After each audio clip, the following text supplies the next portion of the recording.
and go. Good afternoon. It's our regular weekly get-together. We're going to start out with a little video about Flinopolis, the way they're implementing Agenda 21 on a local level. Then I'm going to go in and break it down on how they're doing it here in Vegas and other cities across the nation. Go. They're always making a big deal of building more roads to connect the city together, but not everyone gets much benefit, except for the billionaires, or they're always above it all, aren't they? I guess we should pick up some provisions. I know just the place, but don't tell the boss, will you? There's no way I can make this job pay if I buy the official fuel. Not that the black market is much better. Prices have soared since the rumours of the Chinese recession. Perhaps I should grow my own biofuel. There's been a lot of tension recently. People just feel powerless. It's kind of scary the way we're seeing such a rise in religious and ethnic tensions. But the food and other provisions are just so much more affordable than in corporate-owned supermarkets. Let's pick up some grub. Oh, them? Oh, yeah, well, it's natural after last year's food riots, isn't it? I guess they had to do something. Oh, pea and potato on special again. Oh. We haven't had much wheat since Russia cut their supplies. I wish I could have got a virtual teaching job or something. Oh yeah, the kids are all learning online now. It's all part of the big public sector cuts. At least I'm selling something useful. We'll all need water-saving solutions in the future. And I don't care how much they ration water. I still want to have good-looking hair. I'll be home soon and we'll make enough money from this to fund our own little business we're thinking of. It's the best way to make a living nowadays. Ooh, my boss, better go. Hello, sir. How are you this morning?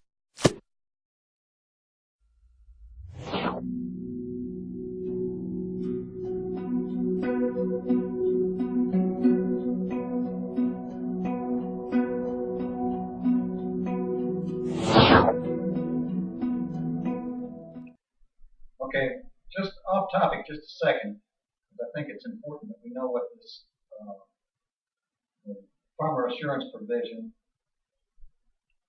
which is the Monsanto Protection Act, that was incorporated into another bill. The Farmer Assurance Provision was originally included in Section 733 in June of 2012. And it got drafted in the appropriations bill in the House of Representatives. With respect to the text of the provision, the online news Politico reported that Senator Roy Blunt, quote, said he worked with the company of Monsanto and had a valuable partner in the late chairman, Agnew, who was sympathetic given Monsanto's large seed operations in Hawaii. Politico further reported that the House Senate compromise of the draft agricultural appropriations bill was brokered in December and included the House language. It was a package that folded into a continuing resolution of CR and sent to President Barack Obama for his signature. The Farmer Assurance Provision refers to Section 735, formerly Section 733 of USR 933, a bill that was passed by the Senate March 20th, 2013, and then signed in as part of the Consolidated and Further Continuing Appropriations Act 2013 by President Barack Obama, signed on March 26, 2013. The provisions of this bill remain in effect for 6 months until the end of the fiscal year, and it's until September 30th, 2013. The bill is commonly referred to as the Monsanto Protection Act. What the Monsanto Protection Act does is protect Monsanto from any judicial opposition lawsuits in their business, which is seeds, globally. Okay, let's go to how Agenda 21 is implemented globally. You want me to go to the video? Yes. Okay, this is Rosa Corey. Yeah. Please. Author of Behind the Green Mask. And everybody should read this book. It's not that long. It's about 168 pages. Okay, so here we go. Obviously, when you're looking at Agenda 21, sustainable development, it has to be funded. And this is a global plan, but it is implemented locally in your town, in your county, in your state, in your country, wherever you live in the world. So they use either your property tax dollars, your transportation tax dollars, or your income tax dollars. Whatever they've got, they give government grants to your community, to your town, or with redevelopment, they have rezoned huge areas of your town to the preferred development model for Agenda 21, which is smart growth, high density development, stack and pack, ground floor retail with several stories of residential above. Doesn't pencil out. It doesn't make money because nobody really wants it in these little towns and communities. So it has to get subsidized with your tax dollars.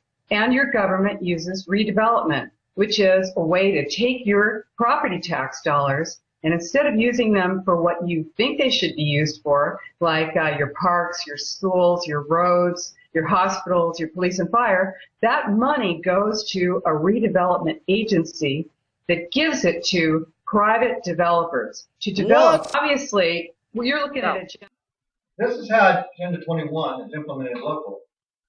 UN Sustainable Development policy of the UN Agenda 21 were being implemented since the 1970s, the smart growth policy, which were championed by California and Oregon and spread across the nation. President Clinton established the President's Council on Sustainable Development. And we'll have the link to that. You want to put up while I'm talking, you can put up the Is that page. That's bookmark. the 113th Congress? President's Council on Sustainable Development, Okay. PCSD. Gotcha. June 1993 stated agenda to advise the President on sustainable development and equity goals. We are committed to achievement of a dignified, peaceful, and equitable existence. Sounds good, right? The clique of cabinet members, CEOs, and not-for-profit groups work tirelessly to finance Agenda 21 objectives using your tax dollars. To pursue this plan, a multi-billion-dollar grant was given to the American Planning Association. You can switch to their homepage. It's bookmarked. For the design of a legislative guidebook to be used by every county, city, county, and state to implement Agenda 21 initiatives. The document is titled Growing Smart Legislative Guidebook. I've got it bookmarked too. You can get the PDF and you can read it online. It's a model of statutes for planning and management of change on the American Planning Association website. The accumulation of a 7-year research project, Growing Smart, contains the next generation of model planning and zoning enabling legislation for the United States. This guidebook contains sample legislation, ordinances, rules, regulations, and statutes for the general plans of every city and county in the United States. The International Council of Local Environmental Initiatives, you can put their website up too, which is carrying out the goals of Agenda 21 locally. There are well over 1,000 city and county members nationwide so far, paid for by your tax dollars.